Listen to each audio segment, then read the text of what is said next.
No momento que eu gravo esse vídeo, é dia 12 de agosto de 2026, e eu e a minha esposa fazemos 3 anos de casados. E nesse período, eu não consigo deixar de pensar num dos conceitos mais impressionantes e mais debatidos em relação ao amor, que é a alma gêmea. Aquele conceito maravilhoso de que você anda pelo planeta Terra segurando metade de um coração, e por aí, em algum lugar, tem uma pessoa segurando essa outra metade, e se e quando você encontrá-la, vocês se unirão e se tornarão um só. O conceito é maravilhoso, mas quando entra a matemática, o cálculo e a probabilidade, ele começa a ficar um pouco distante. Ou melhor, ele começa a ficar um pouco negociável. Você começa a pensar nas 8 bilhões de pessoas que somos, distribuídos em 195 países, quase 40 mil cidades, municípios e vilarejos, e aí você começa a pensar que talvez a sua alma gêmea não seja uma pessoa, mas talvez sejam 10, talvez sejam 100, talvez possam ser até 1000. Mas você não tem tempo ou recursos o suficiente para conhecer todas essas pessoas e afirmar isso com certeza, e não é também como se suas chances mudassem de 0,1 para 10%. Não, não. Suas chances continuam sendo ínfimas, mais ou menos ali na casa do 0,000000125%. Mas o que eu acho muito curioso é a idealização dessa pessoa com quem eu passaria o resto da minha vida antes de conhecer a pessoa com quem eu estou passando o resto da minha vida.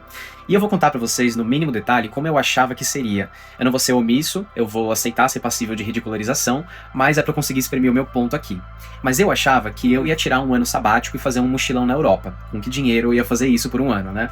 Mas lá eu estava, nesse meu estado romântico, pensando na minha futura esposa, e que eu acabaria pegando um trem pro interior da França ou da Alemanha, passando por alguns daqueles vilarejos.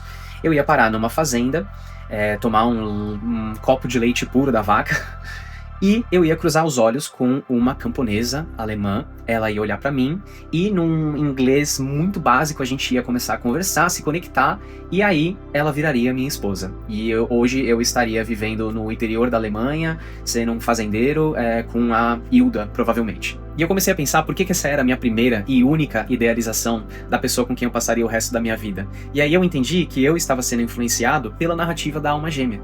Porque a alma gêmea, se ela estivesse correta, se ela de fato existisse, eu não encontraria essa pessoa na minha escola, na minha faculdade, nem na minha cidade, muito menos no meu país. Essa pessoa destinada a mim estaria, estatisticamente falando, do outro lado do mundo, fazendo uma coisa completamente diferente, falando um outro idioma, também esperando pela alma gêmea dela chegar diretamente de São Paulo. Se a alma gêmea existe ou não, uma coisa é certa: existe sim uma beleza no paradoxo da alma gêmea.